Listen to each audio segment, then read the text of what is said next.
Bonjour et bienvenue à tous et merci d'être là pour participer au 48e webinaire du Forum de reportage sur la crise sanitaire mondiale, un forum du Centre international pour les journalistes ICFJ qui est basé à Washington. Je suis Kosti Balao, le directeur du forum, et aujourd'hui, nous débattrons autour du thème « Pourquoi l'Afrique n'a pas son propre vaccin ?» Nous aborderons la question de la recherche médicale en Afrique, la question de la gouvernance industrielle, la question des pays africains, la question de financement et aussi celle de la collaboration. Nous sommes avec le docteur Lassane Kabouri qui est chargé du programme au sein de l'ONG International PATH, précisément au compte du Center for Vaccine Innovation and Access. Docteur Kabouri, bonjour. Bonjour, M. Balao. Vous êtes rattaché au bureau PAC de Dakar au Sénégal avec des responsabilités sur plusieurs pays africains. Vous avez fait plusieurs universités internationales de renom. Vous êtes formé à l'université de Ouagadougou, Burkina Faso, dans une université américaine, dans une université en Allemagne, en Suisse. Et nous vous souhaitons la bienvenue à cette séance. Et vous avez aussi une grande expertise sur l'évaluation en vie réelle des médicaments et vaccins. Docteur Kabouri, une dizaine de vaccins ont été développés pour protéger et empêcher la transmission du vaccin de la COVID, du virus de la COVID-19. Et parmi ces vaccins, aucun n'a été développé, aucun n'a été fabriqué par un laboratoire africain. Est-ce que cela vous choque? Merci, M. Balao, et bonjour.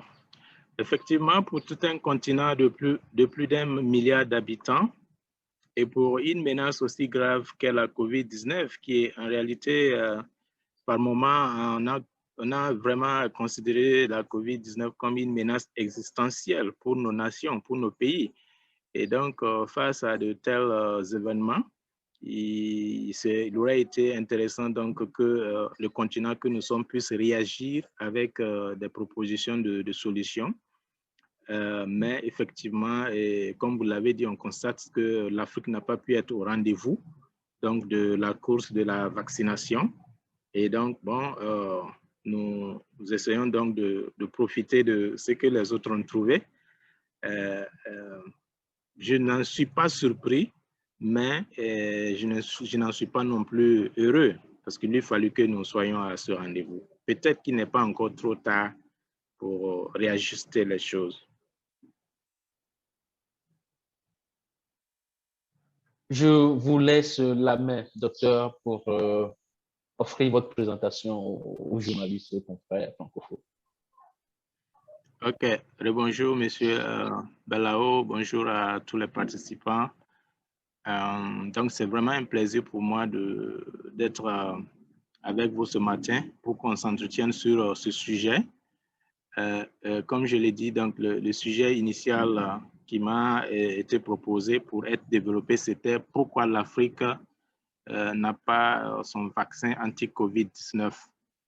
Et donc, j'ai tout simplement essayé de reformuler le sujet autrement, mais je pense que la substance de la question demeure en disant plutôt absence d'un vaccin africain anti-COVID-19, des pistes d'explication et des perspectives pour l'avenir.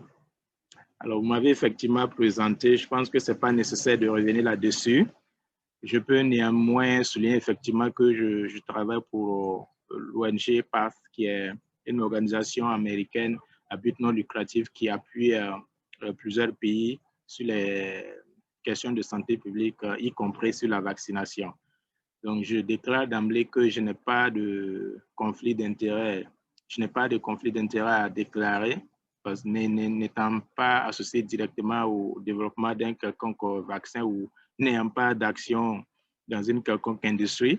Je pense que nous allons essayer de parler alors, du point de vue santé publique, c'est-à-dire donc que nous parlons de vaccination anti-COVID-19, mais nous ne mettons pas forcément le focus sur un vaccin particulier. Voilà, je pense que le plus important pour nous, c'est que la population soit immunisée avec des vaccins de qualité acceptable, efficace et sûrs, d'où qu'ils viennent et quel que soit en fait celui qui va le fabriquer.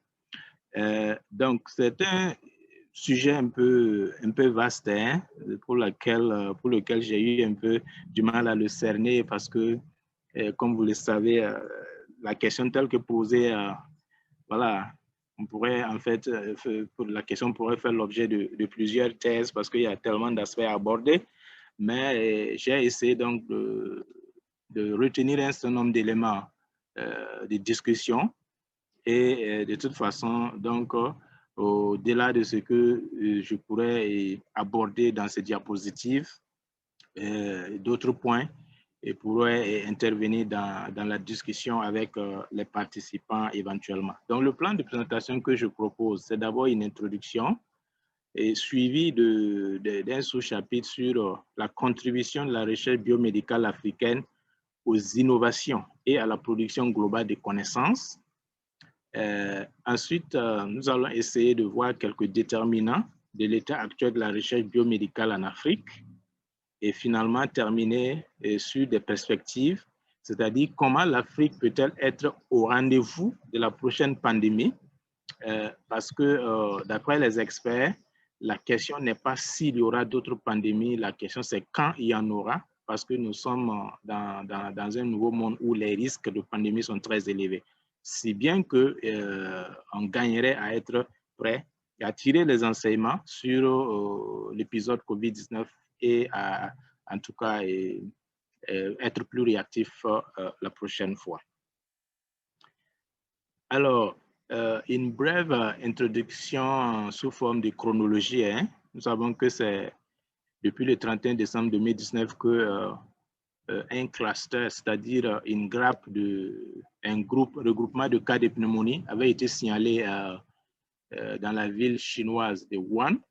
Et donc, ce signalement a abouti à l'identification d'un nouveau coronavirus. Donc, le coronavirus étant donc une grande famille de virus. Et un mois plus tard, le 30 janvier 2020, le directeur général de l'OMS déclara que la COVID-19, entre parenthèses, donc entre-temps, cette maladie a été nommée, pour ne pas dire baptisée COVID-19. Et donc, le DG de l'OMS a déclaré que la COVID-19 constituait une urgence de santé publique de portée internationale. Et finalement, le 11 mars 2020, l'OMS a qualifié la COVID-19 de pandémie. C'est-à-dire donc que c'est un événement sanitaire qui va au-delà donc du cadre d'un seul pays, qui concerne pratiquement le monde entier. Et donc, ça va avec cette déclaration donc, a des implications en termes de mesures à prendre. Alors, toujours en termes d'introduction, à la date d'hier, c'est-à-dire au 9 juin 2021, dans la région africaine de l'OMS, il y a 47 pays qui sont touchés par la COVID-19. Et parmi l'ensemble de ces pays-là, on arrive à totaliser plus de 3 500 000 cas de personnes qui ont été infectées et plus de 88 000 décès liés à cette pneumonie virale.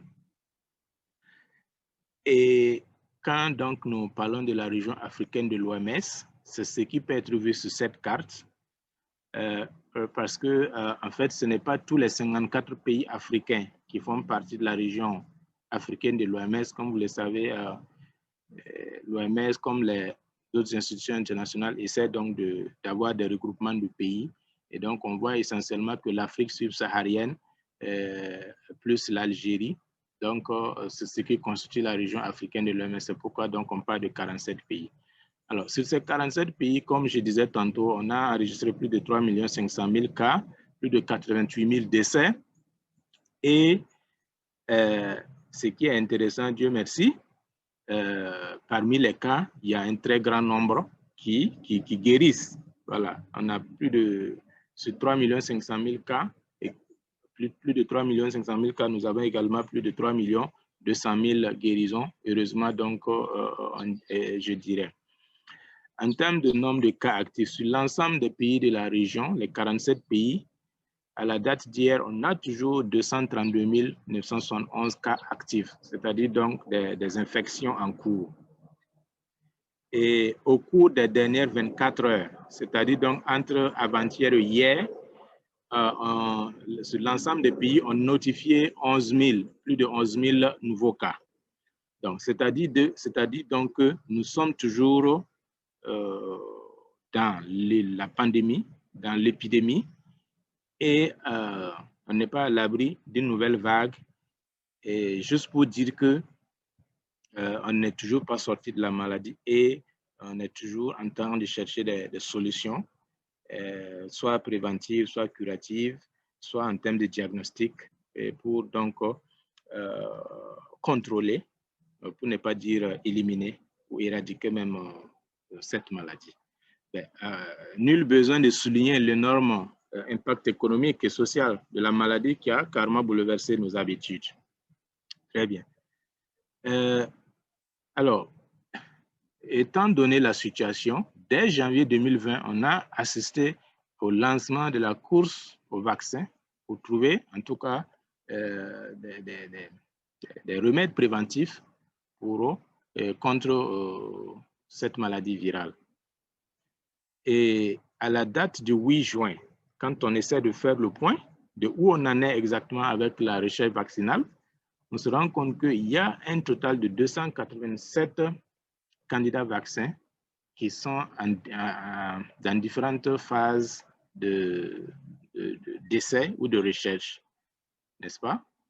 Et au nombre de ceux-ci, parmi ces 287, nous avons 102 qui sont dans la phase clinique.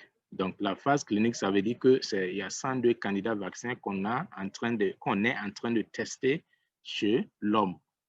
Puisque, en général, la recherche va commencer par la recherche au niveau du laboratoire, des tests chez l'animal, qu'on appelle tests précliniques, avant d'arriver à la phase clinique. Donc, il y a 102 qui sont dans la phase clinique, et donc le reste, les 187, sont dans la phase préclinique. Alors, comme vous le soulignez également au début,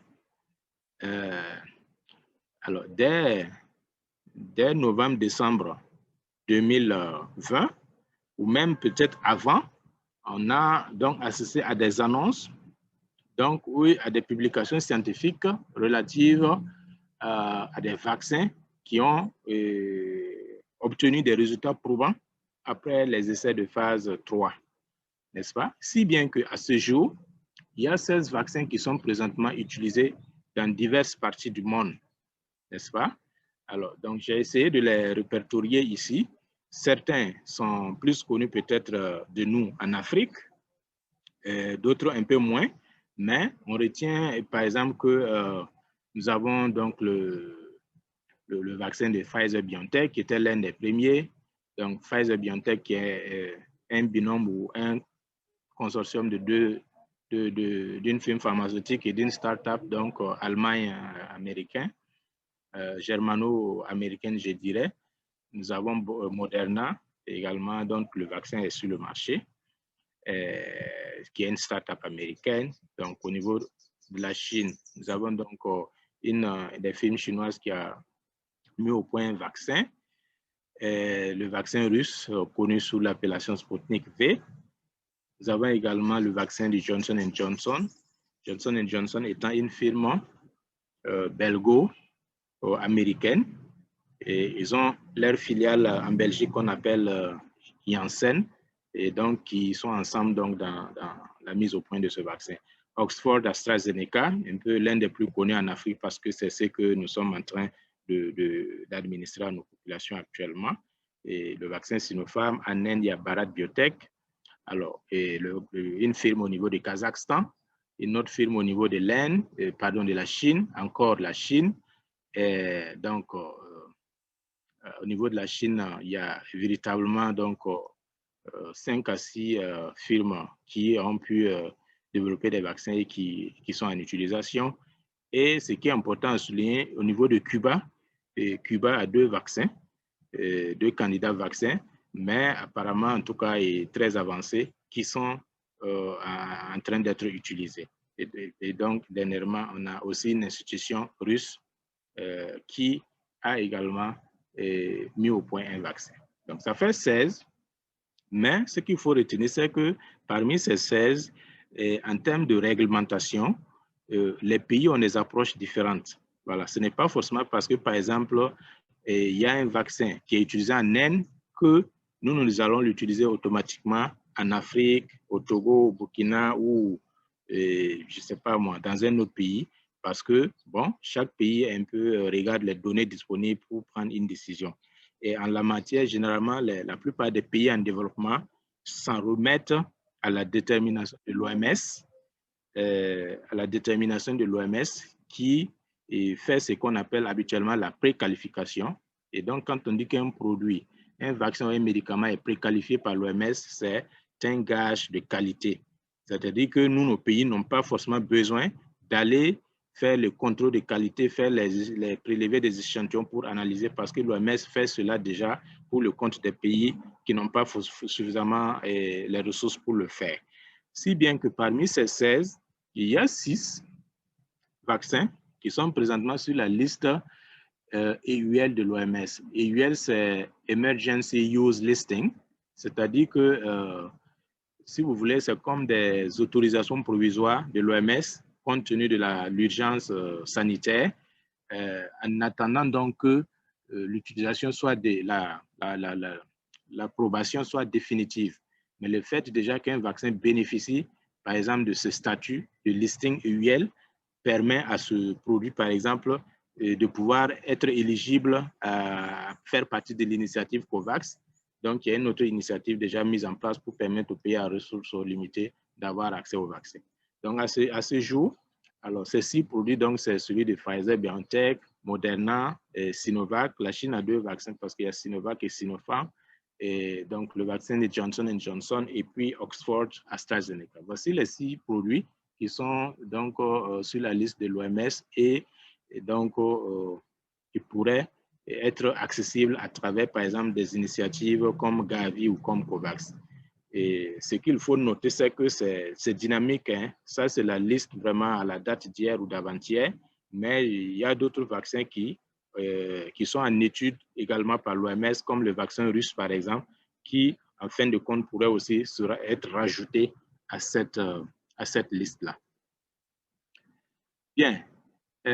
Quand on se pose la question, dans quel pays se déroulent les essais cliniques sur les candidats vaccins anti-COVID-19?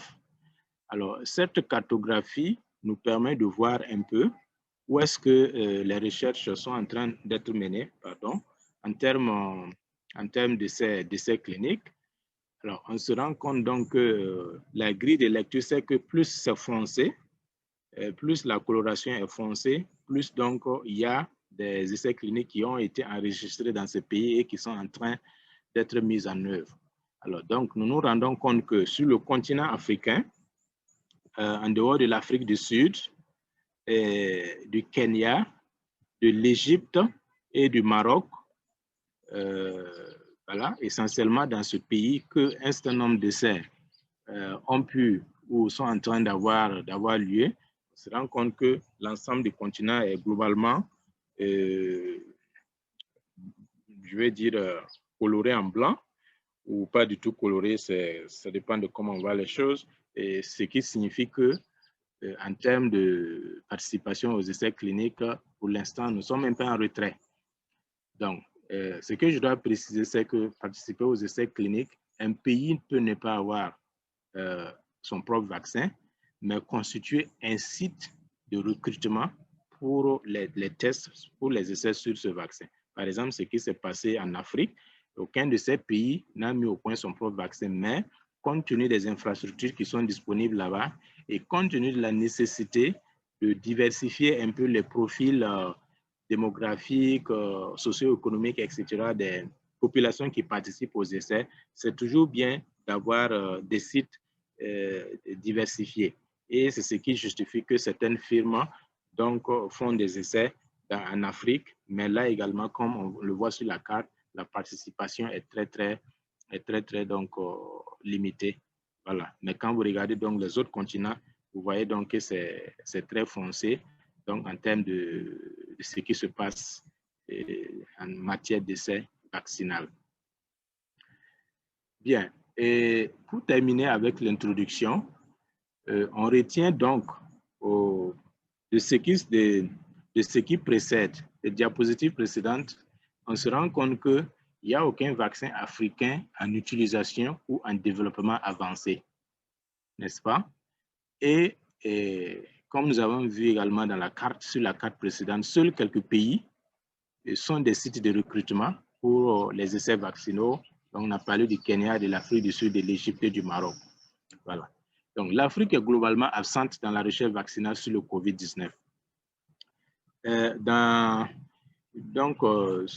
l'un des répertoires, l'une des bases de données que j'ai consultées, j'ai pu quand même tomber sur des candidats vaccins africains, notamment 2 égyptiens, un candidat vaccin de type inactivé, c'est-à-dire qu'on prend le virus et on le tue, et on espère maintenant préparer le vaccin avec ça pour que l'organisme s'entraîne à identifier le vrai virus et le combattre, ou bien donc un vaccin sous unité où on prend juste une partie du matériel viral pour pouvoir préparer le vaccin. Mais on se rend compte que même ces 2 vaccins sont au stade préclinique de développement. Voilà, que ce soit donc le vaccin inactivé ou le vaccin sous unité. Également, l'université d'Adeleke au Nigeria, d'après donc cette base de données qui est maintenue par la London School, l'école londonienne de santé publique, cette université également dispose d'un candidat vaccin alors à un stade préclinique de développement. Donc, c'est-à-dire que pendant que donc, certains vaccins sont en utilisation depuis plusieurs mois, peut-être ce qui est vraiment typiquement africain ne sont qu'au stade préclinique et avec aucune garantie même de passer les tests et se retrouver même à la phase clinique chez les humains. Donc, ça, c'est le tableau d'ensemble. C'est un constat que l'on fait et on se rend compte que l'Afrique n'a pas pu être au rendez-vous de la course au vaccin. Bien. Ce décor étant planté, comme on dit souvent, on dit que quand tu chutes, il ne faut pas forcément voir là où tu es tombé, mais essaie de voir depuis où est-ce que tu as trébuché avant de tomber. Moi, pour alimenter cette discussion, j'ai voulu prendre un recul pour voir d'une manière générale, avant même, indépendamment même de la COVID-19, quelle est la contribution de la recherche biomédicale africaine aux innovations et à la production globale des connaissances. Voilà. Parce que le COVID n'est qu'un exemple de maladie. Nous avons d'autres maladies, nous avons beaucoup de vaccins qui sont utilisés, mais quelle est la part de la recherche biomédicale dans ces innovations qui arrivent sur le marché de la santé publique? Bien. Également, pour répondre à cette question, il y a tellement d'indicateurs qui peuvent être utilisés pour voir quelle est la contribution de l'Afrique. Donc, j'en ai choisi certains, ça peut être subjectif, mais ils sont juste sélectionnés pour illustrer un peu pourquoi on voit à quel point l'Afrique participe ou pas à ces innovations et à la production de connaissances. Donc, quand on regarde, par exemple, les prix Nobel de médecine et physiologie, et pratiquement plus d'un siècle, de 1901 à 2020, pour voir quelles sont donc les nationalités de ces chercheurs qui ont fait des contributions tellement majeures qui leur a valu le prix Nobel de médecine. On se rend compte donc que comme il fallait s'y attendre, on voit par exemple que les tuyaux de tête, c'est États-Unis, Angleterre et Royaume-Uni et Allemagne, suivi de la France, de la Suède, etc. Et il faut venir beaucoup plus bas pour voir le seul pays africain qui y figure, c'est l'Afrique du Sud avec 3 lauréats, n'est-ce pas?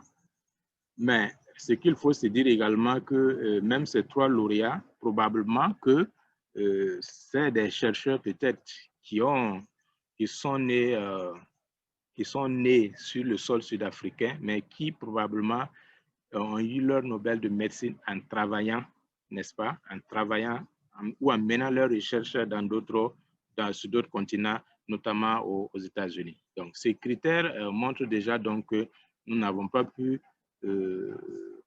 influencer donc ce palmarès-là de quelque manière que ce soit.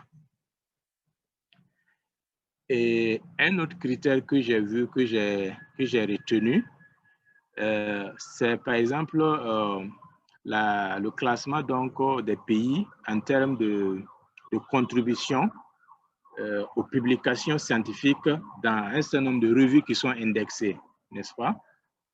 Parce que, comme vous le savez, en matière de recherche scientifique, médicale, biomédicale, la finalité généralement, c'est vrai que les recherches qui se font, c'est pour que finalement ça impacte le quotidien du malade, c'est pour que les décideurs utilisent ces résultats pour effectivement changer la politique, etc.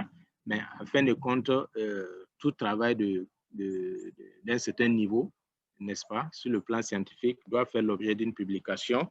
Et c'est des publications où on essaie de minimiser la subjectivité en faisant en sorte que la publication est revue par les pairs. Si vous êtes un expert, vous soumettez votre article à un journal ou à une revue médicale. Donc, de manière anonyme, généralement, c'est d'autres experts du même domaine qui vont regarder votre travail et critiquer, et avant que finalement ça soit accepté, après que vous ayez pris en compte d'éventuelles observations. Donc, quand on essaie de faire ce classement en termes donc de production globale de connaissances également, et nous avons par exemple les 10 premiers qui sont listés ici, et on voit de manière flagrante donc l'absence de l'Afrique à cette production de connaissances, et on voit que donc c'est pratiquement les mêmes nations qui dominent: les USA, la Chine, l'Allemagne, le Royaume-Uni, le Japon, la France, le Canada, la Suisse, la Corée du Sud et l'Australie. Et également, un autre critère qui est souvent utilisé, mais qui est souvent aussi critiqué, parce que ce n'est jamais évident donc d'avoir des critères objectifs pour pouvoir faire un classement, mais à partir du moment où c'est des classements qui répertorient l'ensemble des universités, donc au-delà du fait qu'on peut les critiquer, on peut également voir les positions relatives, par exemple, de nos universités ou de nos centres de recherche par rapport aux autres.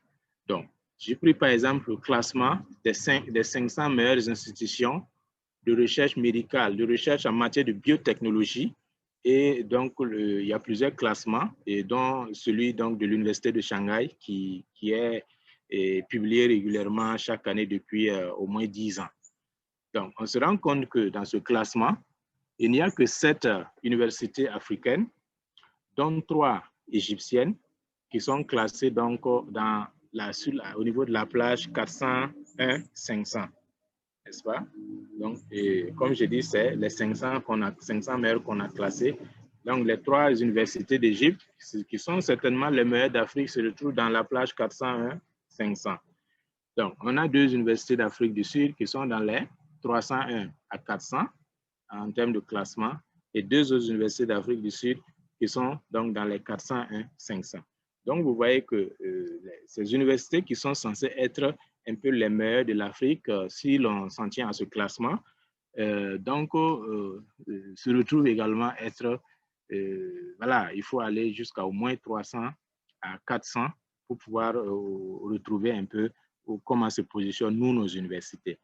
Et il va sans dire que dans ce classement, beaucoup d'universités africaines ou d'institutions de recherche africaines ne figurent même pas. Ne figurent même pas, parce qu'on parle des 500 meilleurs. Donc là, c'est les 4 universités sud-africaines et les 3 égyptiennes dont j'ai parlé, donc qui peuvent être consultées sur le site de l'Université de Shanghai avec leurs scores respectifs. Voilà. Donc, en Afrique du Sud, c'est Stellenbosch, Cape Town, KwaZulu-Natal et Pretoria. Et en Égypte, donc, ce sont ces 3 autres institutions, l'Université d'Alexandrie, l'Université du Caire et l'Université de Zagazig, qui sont indexées. Vous voyez. Donc, c'est-à-dire que on voit déjà que l'Afrique traîne un peu, pour ne pas dire vraiment traîne, pour se montrer présente pour se montrer compétitive dans la production globale de connaissances. Également, je me suis dit, c'est vrai qu'on parle de la COVID-19, mais regardons même à côté de nous, par rapport aux vaccins qui sont déjà utilisés dans notre vaccination de routine. Ce que j'appelle vaccination de routine, ce sont les vaccins qu'on administre à nos enfants et depuis leur naissance jusqu'à pratiquement l'âge de 18 mois, et ça dépend des pays, pour les immuniser contre des maladies qui sont très, très courantes chez nous, n'est-ce pas? Donc, quand j'essayais de faire le point, on se rend compte que la plupart, l'essentiel des vaccins que nous sommes utilisés ont été découverts effectivement ailleurs, ont été découvertes ailleurs par d'autres chercheurs, que ce soit le BCG, qui est le bacille de Calmette et Guérin. Donc, c'est des Français. Alors, quand on prend les vaccins contre la polio, c'est Albert Sabin et Jonas Salk, des Américains. Diphtérie, tétanos, coqueluche. Donc, voilà, c'est soit des Français, soit des Américains. Et ainsi de suite pour la rougeole et l'hépatite B. Il n'y a que le vaccin pour la fièvre jaune, pour lequel Max Taylor, qui est un Sud-Africain, mais de naissance, juste de naissance, mais en réalité qui a vécu et travaillé aux États-Unis, Max Taylor, qui a aussi donc contribué à la mise au point d'un des vaccins contre la fièvre jaune. C'est le seul exemple que j'ai pu trouver où on peut dire qu'un Africain donc, a été à la base d'un vaccin qui est couramment et présentement utilisé et donc, dans nos programmes de vaccination.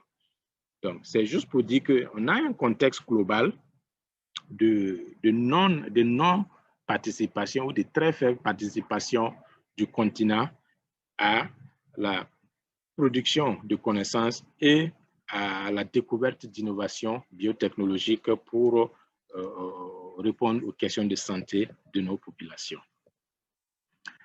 Et j'ai vu un document donc de think tank Wati, qui est un think tank africain. Et donc, j'ai juste pris un extrait avec quelques chiffres pour illustrer justement ce que je viens de dire par rapport à l'absence de l'Afrique sur les questions de production de connaissances et d'innovation. On se rend compte que même si nous représentons 15% de la population mondiale et nous enregistrons, nous sommes obligés de supporter jusqu'à 25% de la morbidité globale. Mais malgré cela, n'est-ce pas, on se rend compte que nous ne concentrons que 2% des résultats de la recherche et seulement 1% des capacités au niveau mondial. Donc, quand on est effectivement au courant de ce contexte, on ramène un peu nos prétentions peut-être en matière de découverte ou d'innovation à leur juste valeur et on pourrait, dans ce cas donc, ne pas être surpris outre mesure par rapport à l'absence de l'Afrique quant à la mise au point d'un vaccin. Donc, ce qu'on peut donc retenir de ce qui précède, c'est que la contribution de l'Afrique prise globalement aux innovations biomédicales est très faible, voire insignifiante. Pour peut-être utiliser un euphémisme. Et donc, l'absence d'un vaccin anti-COVID-19 ne devrait pas être une surprise. Voilà. Pourquoi cela? Parce que les firmes qui ont mis au point des vaccins étaient préparées du fait d'une non-expérience de recherche vaccinale. C'est vrai, et beaucoup de gens ont l'impression que non, à l'espace d'une année, on a mis au point des vaccins, etc. Mais quand on cherche à voir le fond des choses, c'est des structures qui étaient préparées, qui étaient déjà sur un certain nombre de technologies, et en se disant qu'un jour, si en fait il y a une urgence, nous pouvons peut-être partir de ces technologies-là et les adapter rapidement. Donc, par exemple, le cas de la start-up Moderna, elle existe depuis 2011. Elle a été créée spécifiquement pour exploiter la technologie de l'ARN messager. Donc, à un moment peut-être où très peu de gens croyaient en cette technologie, mais la pandémie a illustré que la pandémie, donc la COVID-19, a été l'illustration parfaite de ce que, donc, il y a un certain nombre de personnes qui ont de la vision, n'est-ce pas, qui font des paris sur l'avenir, et quand il y a un concours de circonstances, comme dans le cas de la COVID-19, donc, ils vont être présents. Également, en ce qui concerne le vaccin d'Oxford, il faut dire que ce n'est pas avec la COVID-19 qu'en fait, ils ont mis au point leur plateforme technologique. Voilà. Cette technologie existait déjà, ce qu'on appelle l'adénovirus vecteur, puisque dans le cas de ce vaccin d'Oxford, là, on prend donc l'antigène du virus, de la COVID-19, est transporté par un virus inoffensif. Et donc, c'est ce virus qui va amener cet antigène, cette petite partie du virus de la COVID-19 dans l'organisme, et l'organisme donc va s'entraîner à produire des anticorps, et finalement, quand vous êtes réinfecté par le vrai virus, donc l'organisme le reconnaît et le détruit rapidement. Mais même ça, en fait, c'est avec Ebola, n'est-ce pas? Tout le monde a vu la manière dont Ebola nous a pris des coups. Il n'y avait ni médicaments ni traitement, mais au moins, et après ça, certains se sont dit que bon, tirons les enseignements, essayons de mettre en place quelque chose pour qu'à l'avenir, cela ne nous arrive pas. Donc, Oxford avait déjà sa plateforme. Et donc, quand il y a eu le cas de la COVID-19, ce qu'ils ont fait, c'était de tout simplement réadapter, n'est-ce pas, la technologie et pour l'appliquer au virus de la COVID-19, parce qu'à un moment donné, les Chinois avaient publié donc le séquençage du génome du virus, et donc tout le monde avait l'information et pouvait concevoir des vaccins ou des candidats vaccins à partir de cela. Donc ça, c'est vraiment important à noter. Sinon, si vous devez partir de zéro, n'est-ce pas, au moment où la maladie démarre, vous devez partir de zéro, mettre en place tous les BABA, il va sans dire que vous en avez pour minimum 5 à 10 ans, et pour dire que peut-être vous n'allez jamais y arriver. Donc, en ce qui concerne le vaccin pour Sputnik V, le vaccin russe, c'est également la même chose. Ils ont capitalisé des recherches vaccinales ils menaient initialement sur Ebola, et c'est ça qu'ils ont réadapté. Donc, par exemple, par exemple, quand on prend Oxford ou Sputnik V, ça veut dire que l'expérience qu'ils ont engrangée, même si demain il y avait une autre pandémie et que en fait, les virus s'apparentent à la même famille de virus, ils peuvent utiliser la même technologie, la réadapter rapidement et donc être encore présent. C'est-à-dire donc qu'il n'y a pas de spontanéité dans les choses, il faut nécessairement de la préparation. Bon, une fois qu'on a dit ça, une fois qu'on a dépeint la situation, on sait effectivement que nous avons une faible capacité, notre contribution à la production de connaissances est marginale. Qu'est-ce qui cause ça? Quels sont les déterminants? Les déterminants, il y en a beaucoup. J'en ai retenu quelques-uns juste pour illustrer. Alors, sur ce diagramme qui est un peu comme on appelle habituellement un diagramme en arrêt de poisson. Donc, on a par exemple la question des ressources humaines qui influe sur la performance de notre recherche scientifique, n'est-ce pas? Alors, quand on dit ressources humaines, donc non seulement en quantité, en qualité, et alors, est-ce que ces chercheurs sont motivés du point de vue de leur carrière, du point de vue des salaires? Est-ce qu'ils ont les aptitudes nécessaires pour pouvoir faire le travail qu'il faut? Donc, un ensemble de questions qui, si ces conditions ne sont pas réunies, il va sans dire que nous n'allons pas avoir une recherche performante parce que la première ressource, donc, c'est la ressource humaine. Alors, ensuite, il y a la question de financement et indirectement qui rejaillit sur la question de matériel et d'équipement. D'accord? Nous savons que nous avons des gouvernements qui ont affaire à beaucoup de priorités et ils ont l'habitude de dire que tout est prioritaire. Donc, comment ils vont prioriser la recherche scientifique avec une enveloppe budgétaire conséquente pour permettre à nos chercheurs d'être outillés et d'être au rendez-vous pour pouvoir donc justement être présents lorsqu'il y a une pandémie comme la COVID-19. Également les investisseurs privés. Voilà. Comme vous le savez, dans les pays où la recherche innove beaucoup, ce n'est pas forcément avec les fonds publics seulement, c'est généralement avec des fonds privés où des gens investissent, ou bien c'est des philanthropes n'est-ce pas, des philanthropes qui débloquent des ressources pour permettre à la recherche d'avancer. Parce que nous savons de toute façon que la recherche coûte cher. La recherche coûte cher, quoi que l'on fasse. Donc, il faut forcément des ressources. Maintenant, d'où est-ce qu'elles vont provenir? En Afrique, donc, nous nous rendons compte que le privé ne finance pas ou ne finance peu ou même pas la recherche scientifique. Voyez. Alors, l'autre point également, c'est la question du management. Management inapproprié, n'est-ce pas? Donc, tout ce qui est gouvernance, tout ce qui est politique, etc. Déjà, est-ce qu'on exploite suffisamment les résultats même des peu d'études qu'on arrive à faire en matière de vulgarisation, etc. Il ne faut pas juste donc faire des recherches pour les faire. Également, s'il y a une bonne politique, une bonne gouvernance, on peut trouver un moyen pour capitaliser, n'est-ce pas, notre diaspora. Et Dieu seul sait combien de spécialistes, combien d'experts nous avons à travers le monde. Mais on peut trouver un moyen pour vraiment essayer de faire contribuer donc ces chercheurs à l'innovation sur le continent. Et finalement, un problème de management, c'est par exemple la faible connexion entre les universités et les industries.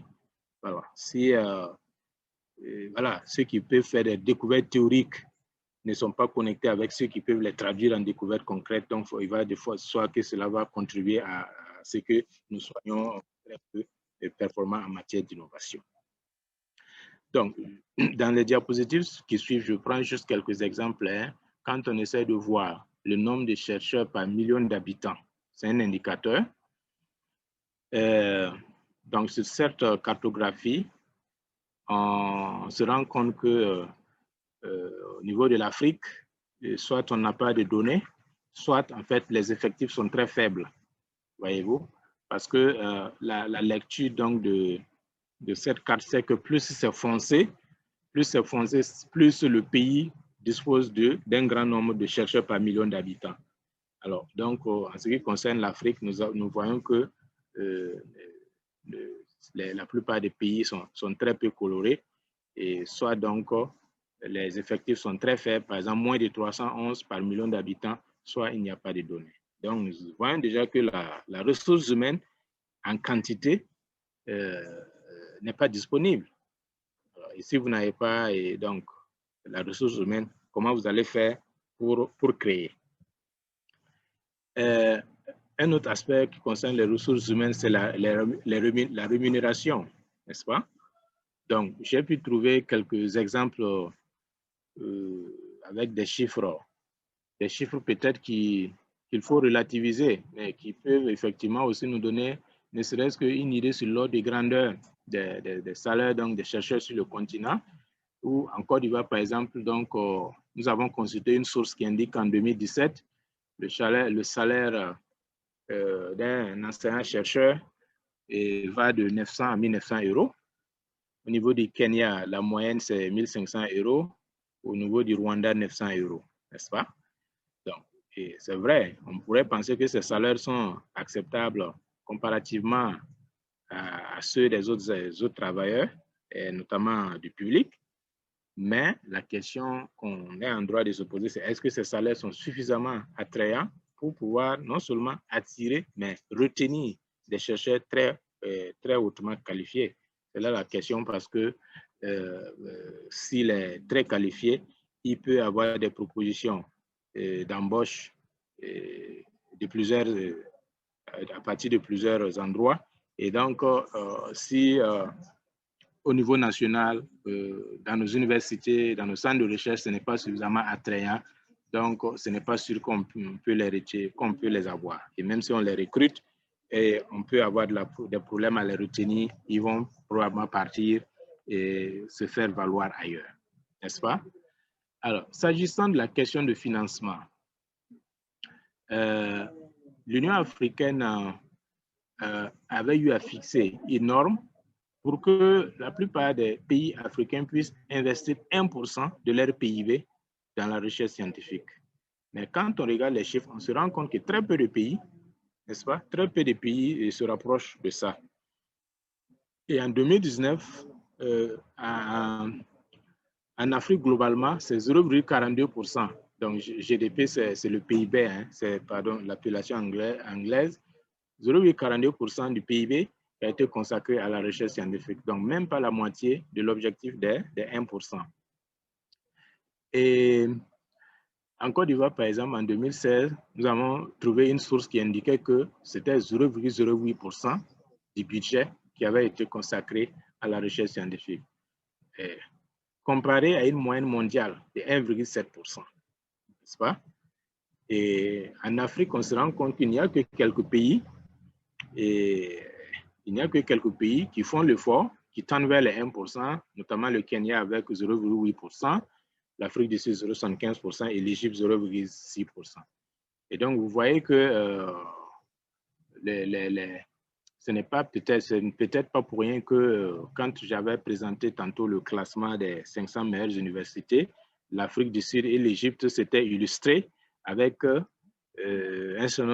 quelques universités. C'est déjà peut-être le résultat de leur investissement, mais voilà, sans un financement conséquent, c'est difficile donc d'avoir des résultats et d'être extrêmement compétitif. Et j'ai trouvé cette diapositive qui cite un document de la Banque mondiale où on a essayé de voir quels sont les pays qui dépensent plus pour la recherche-développement en termes de proportion de leur PIB. Voilà. Parce que si on va prendre en fait un chiffre brut, ça biaise les choses parce que, bon, si vous avez un grand pays comme les États-Unis ou comme la Chine, et évidemment, leur capacité de financement est voilà, phénoménale. Mais quand on rapporte ça au PIB, on essaie de voir chaque pays, quelle proportion de ton PIB vous consacrez à la recherche. C'est un indicateur plus juste, plus équitable. Donc, on se rend compte, par exemple, que dans ce classement, qui est dominé par Israël, suivi de la Corée du Sud, de la Suisse, de la Suède, etc. Donc, la plupart donc, des pays que nous connaissons, qui sont des grands innovateurs, consacrent des proportions conséquentes de leur PIB au financement de la recherche. Et donc, évidemment, on ne voit aucun pays africain donc, sur ces 10 pays qui financent le plus leur recherche scientifique en termes de proportion de leur PIB. L'autre exemple que je prends est l'équipement et le matériel, n'est-ce pas? Qui aussi, même s'il est une conséquence indirecte du manque de financement, mais il faut le relever parce que sans équipement ou matériel, le chercheur est souvent démuni ou désarmé, il ne peut pas travailler. Donc, si nous prenons par exemple l'exemple des laboratoires, ce qu'on appelle laboratoire de niveau de biosécurité de niveau 4, n'est-ce pas? C'est donc un type de laboratoire qui est nécessaire pour la manipulation des agents pathogènes dits du groupe 4. Donc, ce sont des agents très, très pathogènes, soit du fait qu'il n'y a ni médicaments ni vaccins, qui peuvent être des pathogènes qui peuvent être très, très létals, n'est-ce pas, ou bien qui peuvent se propager très rapidement. Donc, l'exemple de Ebola, de la fièvre Lassa, Marburg, etc. Donc, normalement, vous ne pouvez pas manipuler ces pathogènes si vous n'êtes pas dans les conditions d'un laboratoire de niveau et de biosécurité P4. Voilà. C'est vrai que, heureusement, je pense que le virus de la COVID-19 est plutôt du niveau de biosécurité de niveau 3, c'est-à-dire donc que les conditions sécuritaires sont moins draconiennes que ce qu'il aurait fallu pour le niveau 4, mais n'empêche que cela illustre le fait que la recherche demande un certain nombre de conditions qui le plus souvent ne sont pas réunies. Et à ce stade actuel, sauf erreur de notre part, il y a seulement 2 pays en Afrique qui disposent d'un laboratoire de niveau de biosécurité de niveau 4. Donc, c'est au niveau de l'Afrique du Sud et au niveau du Gabon avec le Centre international de recherche médicale de Franceville.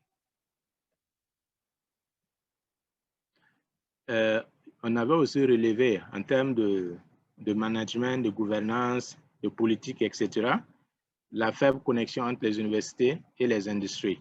Donc, évidemment, ça constitue un frein à l'exploitation industrielle des résultats de la recherche, c'est-à-dire qu'on sait qu'il n'y a peut-être pas assez de recherches qui sont menées comme il aurait fallu, mais peut-être que si on va bien fouiller, on pourrait se rendre compte que le peu même de résultats qu'on produit ne sont pas capitalisés pour, voilà, pour une exploitation industrielle. Et ça pourrait s'expliquer par le fait qu'en général, les universités africaines priorisent l'enseignement au détriment de la recherche. Voilà. Et bon, nos enseignants sont appelés enseignants-chercheurs, c'est-à-dire qu'ils doivent faire l'enseignement et la recherche, mais on se rendra compte peut-être qu'ils sont 80-90% enseignants et seulement 10 à 5% chercheurs. Alors qu'ailleurs, c'est l'inverse en fait. L'enseignant-chercheur passera plus son temps à la recherche, à la production de nouvelles connaissances, et même quand il va enseigner, ce sont ses propres recherches qu'il va utiliser pour illustrer les concepts qu'il enseigne à ses étudiants. Et ça, c'est quelque chose qui nous manque ici. Donc, une fois qu'on a dit ça, ça c'est le contexte. Il y a un certain nombre de facteurs qui jouent négativement sur la performance de la recherche africaine. Et entre autres, cela explique le fait que l'Afrique n'a pas pu être au rendez-vous de la vaccination contre le COVID-19 en n'ayant pas pu mettre au point son propre vaccin. Et ce qui est tout sauf une surprise pour tout observateur avisé de la question, des questions de recherche en Afrique. Donc, eu égard aux différents problèmes tantôt mentionnés, ressources humaines, financement, gouvernance, etc. Donc, quelles peuvent être les perspectives pour que si d'aventure il y a une autre pandémie ou s'il y a un autre problème majeur, n'est-ce pas, et que nous puissions être au rendez-vous. On n'a même pas forcément besoin d'attendre une autre pandémie, mais nous savons que le continent a des pathologies prioritaires. Nous avons le paludisme, pour lequel jusque-là, on peine à avoir un vaccin, même si ces derniers temps, il y a des développements intéressants. Et nous avons la tuberculose, etc. Donc, nous avons des problèmes qui nous sont endémiques au continent et pour lesquels nous devons chercher nos propres solutions. Mais comment faire pour effectivement trouver les solutions? Donc, c'est juste quelques idées que moi j'ai lancées ici. Évidemment, une fois de plus, la recherche scientifique coûte cher. Et souvent, quand on investit, les résultats ne sont pas palpables du jour au lendemain. Ça peut prendre du temps. Est-ce que vous voyez? Par exemple, pour la COVID-19, même les technologies dont on parle aujourd'hui, ARN messager, et vecteur viral, tout ça, c'est des recherches qui ont été menées il y a peut-être au moins 10 ans, au moins 20 ans, et jusqu'à ce que maintenant, aujourd'hui, on puisse voir la portée de ces recherches fondamentales-là. Et donc, l'expérience de la COVID nous montre clairement que investir dans la recherche est très stratégique pour la survie et le développement de nos nations. On a vu comment l'économie a été carrément mise à mal par la pandémie, avec des conséquences sociales, avec, voilà, je vais dire, des emplois qui ont été terminés, des entreprises qui ont fermé, ainsi de suite. Donc, l'impact est concret, c'est tangible. Et donc, ça interpelle que se préparer pour pouvoir répondre à ce genre de menaces, c'est vraiment extrêmement stratégique. Et donc, à notre avis, l'Afrique n'a pas d'autre choix que d'investir conséquemment dans la recherche fondamentale et appliquée. Cependant, nous savons également les limites des moyens sur le continent, n'est-ce pas? Nos pays donc sont confrontés par diverses difficultés et tout est prioritaire. Donc, nous pensons que ce serait mieux de réfléchir dans le sens de la mutualisation des moyens entre pays.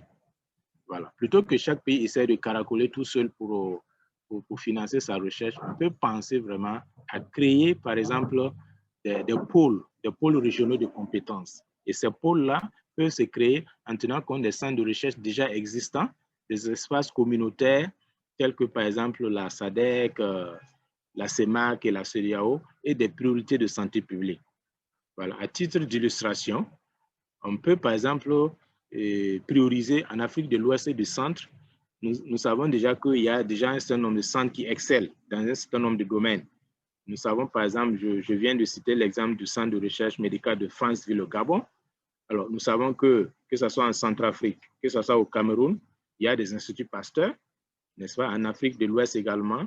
Et quand vous prenez des pays comme la Gambie, le Mali, le Burkina, les recherches sur le paludisme, par exemple, sont très dynamiques. On peut penser à faire un pôle de compétences en regroupant ces différents pays et en essayant donc de les financer pour qu'ils priorisent leurs recherches sur ces pathologies-là. Il peut être des pathologies parasitaires comme le paludisme, la schistosomiase ou la filariose lymphatique, ou bien même les fièvres hémorragiques comme Ebola, comme Lassa, dont nous savons que ça concerne essentiellement l'Afrique de l'Ouest et l'Afrique centrale. Quand d'autres parties du continent, telles que l'Afrique australe et l'Afrique de l'Est, peuvent mettre l'accent sur le VIH-Sida et sur la tuberculose, qui les affectent plus particulièrement comparativement aux autres pays du continent. Donc, en procédant ainsi et en essayant vraiment de travailler pour mettre les ressources à la disposition des chercheurs, à notre avis, ça permettra de lever un certain nombre de soucis. Alors, donc, je vous remercie pour votre attention. C'est ce que j'avais à partager. Et comme j'ai dit, c'est juste, je vais dire, c'est des pistes que j'ai lancées. Et donc, je serais ravi de prendre des questions ou bien d'avoir des contributions de la part d'autres participants à ce webinaire. Merci à vous. Merci beaucoup, monsieur le docteur Lassane Tabouré, pour cette brillante présentation. Le document est super riche et c'est un document à voir et à revoir. Nous n'avons malheureusement pas de questions parce que tout est assez clair. Mais moi, la question que j'aimerais vous poser, c'est de savoir, récemment, il y a des pays comme le Nigeria qui a annoncé et assuré avoir l'intention de mettre au point son propre vaccin. Et nous savons que d'autres pays comme l'Afrique du Sud et le Sénégal et le Rwanda ont émis cette même idée, celle d'élaborer, de fabriquer leur propre vaccin. Est-ce que c'est un projet qui peut aboutir dans les circonstances actuelles?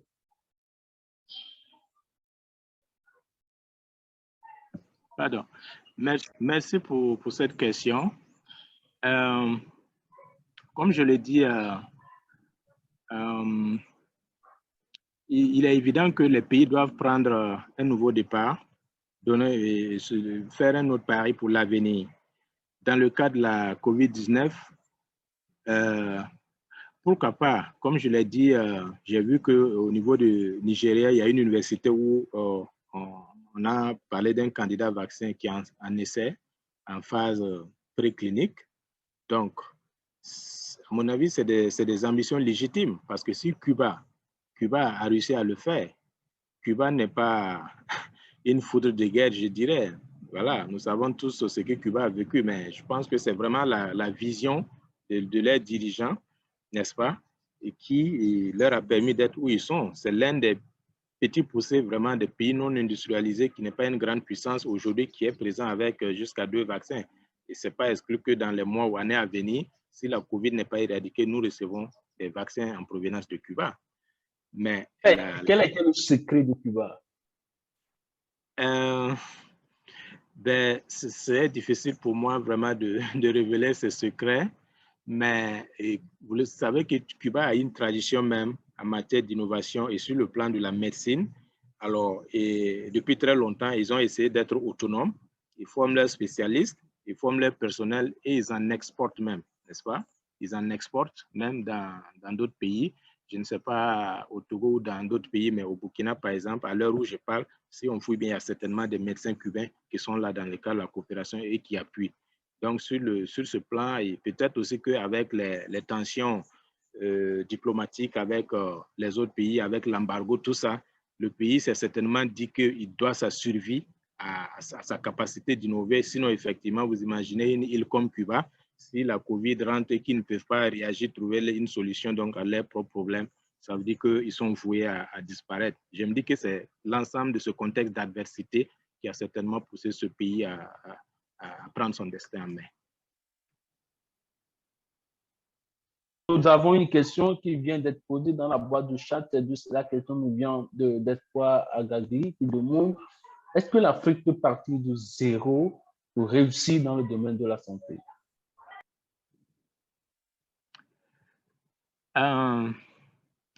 Alors, partir de zéro, je ne dirais pas forcément partir de zéro.